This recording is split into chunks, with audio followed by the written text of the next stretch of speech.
IBLP, it was basically that was like the program that Bill Gothard started. And so Bill Gothard was this guy who came on the scene in the 60s and 70s. He was promising parents like a guarantee for success for their families. If you follow my teachings, my principles, then your life will be a success. Your kids will be a light to the nations. They will help people around them. They will turn out really well. And so with the sexual revolution happening at that time, there was a lot of people like concerned for their kids. They're going to get, mixed up in bad stuff and drugs and all of that stuff. So they were like really concerned for their kids. And he said, I have the key. I have all the answers to life's problems. Yeah. So just come follow my teachings. So it started out where he had some good things to say generally. He would like say, okay, if you follow these principles of authority, submitting to the government, your parents, whatever, then your life will be a success. And so parents were like, this is great. Let's go. And so they would send busloads of people there. He filled up massive stadiums full of people, and it was a big deal. And so a lot of parents were so well-meaning and got mixed up in this. And the IBLP stands for Institute and Basic Life Principles. And he would fill up these seminars, and then they would take it back to their churches and start teaching, or their communities, and start teaching these principles. And then he would have like seminars that they could host in your area. And so that's kind of how it spread. And his teachings went to like even other countries. And Bill Gothard he had like a headquarters where he would train students. A lot of underage people went there as well, which caused problems. Whole other story. It's a whole nother story. So basically the whole thing was built upon one man and his teachings that were the answer to all of life's problems for you. And do you think your parents had these fears of, oh my gosh, what if my kids take part in the sexual revolution and they, start doing drugs? Like, do you think that fear that your parents had led them to fully, follow everything this man said? Yeah, I can't speak for them and what they were thinking at that time, but I definitely will say a ton of parents were in that place. I think so many of them were really afraid because times were changing. It all seemed so new that there was so much like rebellion around in their kids, and they were terrified. And so I think that definitely drove a ton of families into these teachings, and they were well-meaning, I think, to start out. And some families would step in for a little bit and see, oh, this is really bad, and they would leave. And other families, the fear drove them to keep going. Yeah. And some of the rules with the IBLP, it was like you couldn't listen to rock music, right? Women couldn't wear pants. I noticed you're not wearing like a skirt today. Like, was that, changing from the way you were brought up and changing from the way that you knew the world as a kid? Was that scary the first time you put on a pair of pants or chose, I guess, to wear makeup? I don't know. Was that a rule Makeup too? was fine in our house. That was something that was never like an issue, but definitely like a lot of those outward standards that were taught to us. It is modesty, being that you need to wear skirts that fall below the knee. You can't wear sleeveless shirts. You can like if you have like a normal t-shirt, you're allowed to roll up your sleeves, but you can't buy a shirt that has the sleeves already off. It's kind of interesting. So it's like all these rules that don't make sense. Like the rock music is because you're going to call the demons into your life if you listen to it. So there was a lot of superstition in those teachings, and it was really fear-based and man-made rules. And so whenever I realized, okay, I was going to the Word of God, Jeremy really helped me a lot too, to like, he wasn't trying to change me for who I was even, but I think once he realized like, okay, this man is saying things that are not even in the Bible, like, let's talk about it. Why do you believe this? And then it was very quickly like those things kind of like fell off once I realized, oh, this is not in the Bible. Jeremy had to go through the teachings. Like he had to go through 60 plus hours of Bill Gothard's teaching before we could get engaged. And so he was listening through that, which was actually super helpful because then it helped him to realize, oh, this is why you believe this, is because he said this. And so Bill Gothard would take like a verse of the Bible and then he would twist it and make it say whatever he wanted it to say, and then make you make a vow to like commit to do that. So it was very like deceptive in the way that he taught. And so Jeremy kind of just like walking through those different teachings, we would pause the video and say, oh my, like let's go back to that, because that is not what the Bible actually says. It's totally silent on that subject. And Bill Gothard's making up a case for something that he wants you to do. And so all of those things, I think the fear that gripped me for so long fell off whenever I realized this man is not telling me the truth. And so I wanted to have the authority be the word of God, not just another man's words that he's just saying.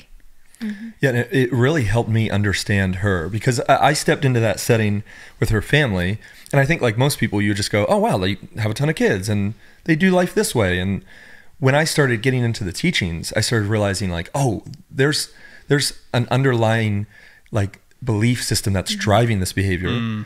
And ultimately it was fear-based. It was this terror actually of God, which isn't like a righteous fear of God, which is like this all-filled reverential fear of God because he's God, which drives you to him. You know, the fear of God should draw us to love him and draw near to him. It was a fear of like, oh, if I screw up, I'm in trouble. So I have to have life sorted out perfectly, from what I eat to what I wear to what I say to what I don't look at, which is why they were terrified of outside influences. It was like, if I hear these noises, I'm going to be infected. So it's like music out. If I watch these images, then I'm going to be infected. So if I have movies. Like a Cabbage Patch doll in my house, then it could bring harm upon me. Very superstitious. So it was superstitious fear. And that, I mean, you know, from a biblical perspective, that's just like radically unbiblical. But it helped me understand like, oh, that's where Ginger's coming from. And so as I'm falling in love with this girl, and then like understanding her mindset more and more, we were able to connect on those things. And I did just start to see like, she was a woman who was committed to the Bible, like genuinely loved Jesus. So when we were able to like realize and discover who Jesus is, the fear-based superstition just kind of fell off. Yeah. Out of curiosity, what were some of those like specific beliefs that come to mind that, or like teachings that Bill Gothard had that you guys were like, wait, let's talk about this, and then you're like, we're not aligned with what he has to say? Because you literally spent 60 hours like learning about all this. So what, I'm so super curious too. So okay, so one of them would be how Bill Gothard would use the Bible. He would use it like a buffet line. So if there was like one verse, and actually a lot of people do this, he sees one verse and he goes, oh, I'll use that. And then he'll just build a whole system around it. So for instance, he would go to the Old Covenant blood laws. And Israel had all of these blood laws that he gave to the people, and he had reasons for them. He had reasons for people treating animals humanely. And he also had a theological underlying reason for the reason blood is such a theme in the Bible is because it's where life is. It's called the lifeblood. And so he was showing just how sinful their sin was. And ultimately, all those blood laws in Leviticus are pointing to Jesus, who spills his blood to pay for us. It's like the beautiful, sacrificial, most basic element of the gospel. And so there's like a theological profundity to it. Well, Gothard would go to the blood laws and start telling people like what they could and couldn't do, like a husband and wife, or like wild, like oh yeah, you need to abstain from being together over these times. And like, he was a guy who was never married, never had kids of his own, and here he was as the expert on what you are to be doing as a couple. And it was like wild. Like in reference to menstruation. Oh, so like a woman's on their period, and it's like, oh, you can't be together. Away. And so he literally taught no sleeping together. But I mean, not in separate rooms. But he got into the specifics of like how many days you had to wait, and when you could, when you couldn't. It was wild. And after you have a kid, you need to wait this long. I remember hearing that like in his seminars. Wait, wasn't it different if it was like you had a boy or a girl? A boy versus a girl. Yeah. So I remember hearing that and going, you know that Leonardo DiCaprio meme where he's like, you know, you see that? Like I remember, whoa, wait, what, that. So I paused it and went, wait. I was like, he's missed the entire point of why God was doing this. Like, he's missed the story of the Bible.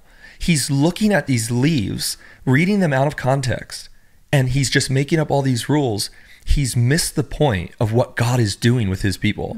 So then we would go to like a book of, like the book of Galatians or the book of Hebrews, and we would sit there and we would talk about it, and she would literally be like, oh, like, whoa, I've never seen this before. Another thing too was like adoption. Like, oh man, it was so sad to see because he had such a warped view of like almost, I mean, there were some families within the system who had adopted, But he was so afraid of you being able to bring other kids into your home, because what about their generational curses that they might have upon them? And so you don't want to bring that child into your home, because it could be a disturbance to your family, and you might not know what things they're bringing with them into their, because maybe they grew up in like a location where there was, you know, some voodoo worship going on, and maybe you don't know what their grandparents were into. And so if you bring that kid into your home, then your home could be like almost cursed because of it. So it was really harmful. So something like, I wanted to say, there was a point in your book that really shocked me.